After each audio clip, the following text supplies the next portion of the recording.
అన్ని వాళ్లకు చెప్పి చేయాలనా?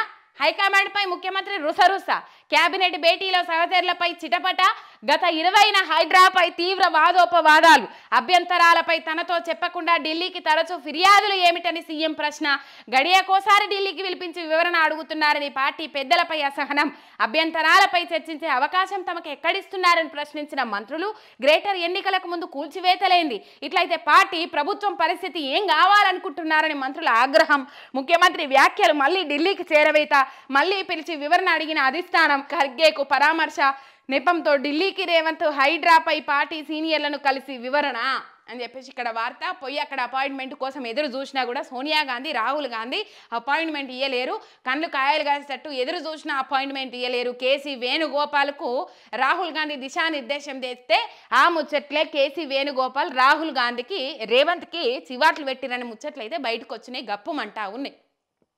ఇక నన్ను అక్కడికి పిలిచి తిడతాన్రు, మీరు ఏం చెప్పత్తాన్రు, ఉన్నాయి లేని నా మీద ఎక్కించి చెప్తాన్రు, అభ్యంతరాలు లేవనెత్తే టైం ఎక్కడన్నా మంత్రులకు ఇస్తాన్రా? సరే ఈ నిర్ణయం తీసుకుంటున్నా అని చెప్పేసి మంత్రులకు చెప్తాన్రా?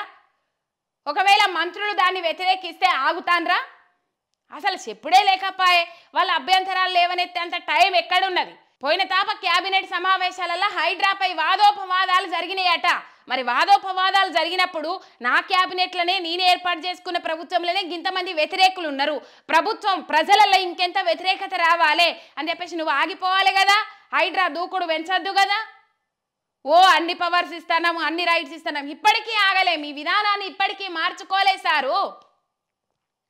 మొత్తం మీద ఇక్కడ మళ్ళీ రుసరుస అయిందట, సీనియర్ నాయకుల మీద రుసరుస అన్నాడట, చిటపట అన్నాడట.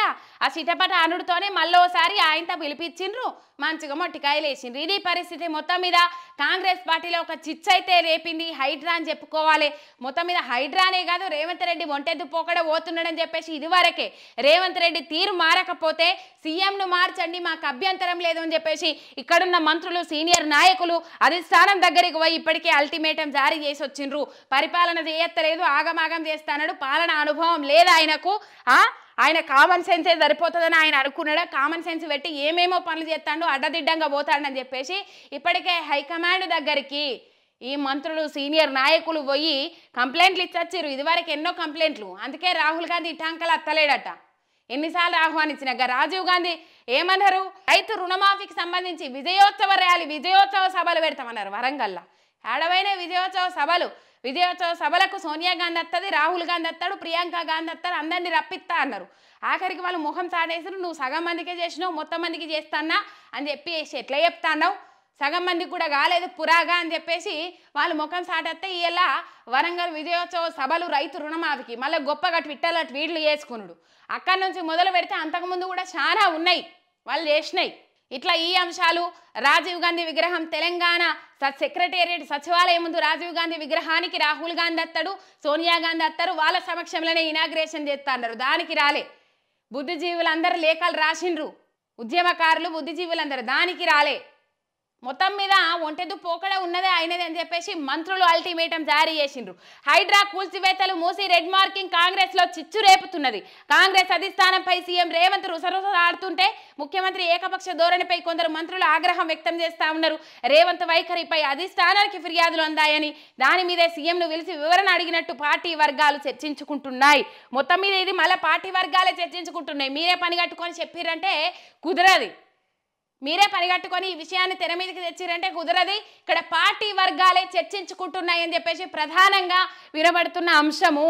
ఇక్కడ లోకల్ బాడీ ఎన్నికలు ఉన్నాయి, లోకల్ బాడీ ఈడికే గ్రేటర్ పరిధిలా గ్రేటర్ ఎన్నికల ముందు కూల్చివేతలేంది, దానికన్నా ముందుగా బీసీ కులగణన చేపట్టాలి వాళ్ళు, లేకపోతే బీసీలకు ఇచ్చిన మాట నెరవేరినట్టు కాదు, బీసీలకు ఇచ్చిన మాట తప్పినట్టు అవుతుంది. సరే ఆ పాయింట్ అటుపోతుంది, బీసీ కులగణన కంపల్సరీ వాళ్ళు చేపట్టాల్సిన అవసరం ఉన్నది లోకల్ బాడీ ఎన్నికలకు పోయే ముంగట. ఇక్కడ గ్రేటర్ ఎన్నికల ముందు కూల్చివేతలేంది.